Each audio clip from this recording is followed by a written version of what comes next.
Yo guys, welcome to Bombay Talkies. సచ్చోర పుట్టోడా.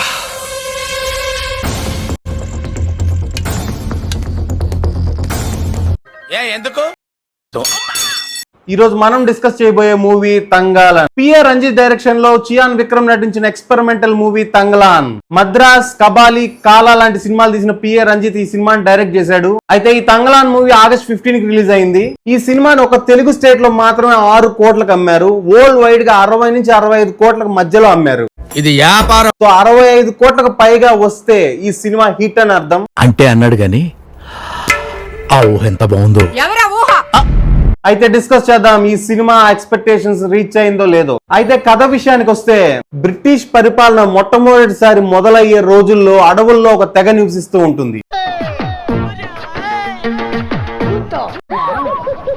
ఈ తెగలో నిరుపేద వాళ్ళై ఉంటారు. వాళ్ళు చేసే పనికి కూలి ఇవ్వకపోగా ప్రభుత్వం విధించే పన్ను కట్టలేని పరిస్థితుల్లో వాళ్ళ ఉన్న ఆస్తులను ప్రభుత్వం జప్తు చేస్తూ ఉంటుంది. వాళ్ళ పిల్లలు, తోటమాలి, వంటవాడు, ఆఖరికి కార్ డ్రైవర్ కూడా పేదవాడే. పాపం వాళ్ళు తినడానికి చికెన్ బిర్యానీ కూడా దొరక్క ఆకలితో ఏసీ కార్లో వెళ్తుండగా ఇంతటి పేదరికంలో వాళ్ళ ఆ పేదరికం నుంచి ఎలా బయటపడాలా అని బాధపడుతూ ఉంటారు. ఇది జరుగుతూ ఉండగా అయితే ఒకసారి విక్రమ్ పిల్లలు తనని ఒక కథ చెప్పమని అడుగుతారు. ఏంటి ఇంకా పడుకోలేదా?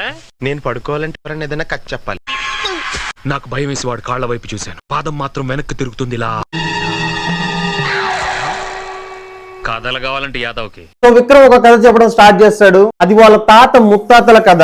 ఆ కథలో ఒక బంగారపు కొండని రాజు కావాలని తంగాలని అడుగుతాడు. ఆ బంగారపు కొండని ఆరతి అనే ఒక మంత్రగత్తె కాపలా కాస్తూ ఉంటుంది. ఆ క్యారెక్టర్ ని మన మాల్విక మోహన్ ప్లే చేశారు. ఆమెను ఎదిరించి ఆ బంగారపు కొండని ఎలా సాధించాడనేది ఆ కథ.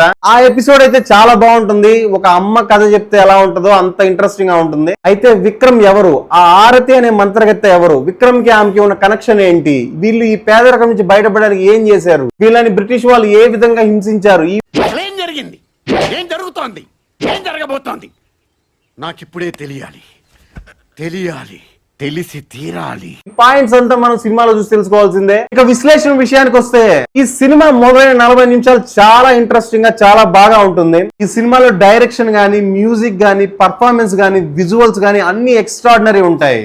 అందులో మోస్ట్లీ విక్రమ్ పర్ఫార్మెన్స్ అయితే టాప్ నాచ్. నటన అంటే కేవలం ఫేస్ ఎక్స్ప్రెషన్స్ మాత్రమే కాదు, నుదుట నుంచి కాలి బొటన వేలు వరకు నటించడం అనే విషయాన్ని విక్రమ్ రియలైజ్ చేశాడు చూసేటప్పుడు. షేక్ ఆడిస్తాను రా. అండ్ ఈ సినిమాకి జీవి ప్రకాష్ ఇచ్చిన మ్యూజిక్ అయితే ఎక్స్ట్రాడినరీ. ఈ సినిమాలు అన్ని బాగున్నాయి, అన్ని టాప్ నాచ్. బట్ సినిమా బాగాలేదు. నాకు అర్థం కాలేదు సార్. నెమ్మదిగా అన్ని అర్థమవుతాయి గానీ ఎస్, కొంచెం కన్ఫ్యూజింగ్ గా ఉండొచ్చు. ఎందుకు బాగాలేదు అంటే భయంకరమైన లాగ్. సినిమాకి ఒక దిండు దుప్పటి తీసుకెళ్తే ప్రశాంతంగా నిద్రపోవచ్చు, అలా తీసాడు సినిమాని. అన్ని ఉన్న అల్లు నోట్లో సేనంటే ఇదేనేమో. మంచి రిసోర్సెస్ చేతిలో ఉన్నాయి, మంచి టెక్నీషియన్స్ ఉన్నారు. ప్రతి ఫ్రేమ్ లో వాళ్ళు పడ్డ కష్టం తెలుస్తుంది. ప్రతి ఫ్రేమ్ టాప్ నాచ్ ఉంటది. కేవలం పిఆర్ రంజిత్ కున్న ఒక జబ్బు వల్ల ఈ సినిమా బాగాలేకుండా పోయింది. ఎన్నో ఎక్స్పెక్టేషన్స్ ఉన్న కబాలి, ఎర్త్ షటరింగ్ ఎక్స్పెక్టేషన్స్ ఉన్న కబాలి సినిమా కూడా పిఆర్ రంజిత్ లాగ్ వల్లే ఫ్లాప్ అయింది. ఆ సినిమాని కరెక్ట్ గా ట్రిమ్ చేసి ఉంటే దేశ విదేశాల్లో ఉన్న రజనీకాంత్ ఫ్యాన్స్ పండగ చేసుకునే వాళ్ళు. ఎందుకంటే ఇంతవరకు ఆ సినిమా రిలీజ్ ముందు ఉన్న ఎక్స్పెక్టేషన్స్ గానీ, హైప్ గానీ ఏ సినిమాకి చూడలేదు నేను ఇంతవరకు. అలా కూడా అదే పద్ధతిలో భయంకరమైన లాగ్, అదే తరహాలో ఈ సినిమాను కూడా పిక్చరైజ్ చేశాడు. ఈ సినిమాని కరెక్ట్ గా ట్రిమ్ చేసి ఉంటే, ఆ లాగ్ ని కరెక్ట్ గా హ్యాండిల్ చేసి ఉంటే ఈ సినిమా బ్లాక్ బాస్టర్ అయ్యేది. అంతేకాకుండా సినిమాలో ఏ ఎమోషన్ కి ఆడియన్ కనెక్ట్ కాడు. ఎప్పుడైతే ఆడియన్ ఎమోషన్ ని కనెక్ట్ కాడో, ఏ ఎమోషన్ ని ఫీల్ కాలేడు. ముందు కథను నేను బాగా ఫీల్ అవ్వాలి. మొత్తానికి ఈ సినిమా బూడిదలో పోసిన పన్నీర్ అయింది. ఒక్కోసారి ఈ సినిమా చూస్తున్నప్పుడు దీనికంటే ఇస్మార్ట్ శంకర్ బెటర్ ఏమో అన్న ఫీల్ వస్తుంది.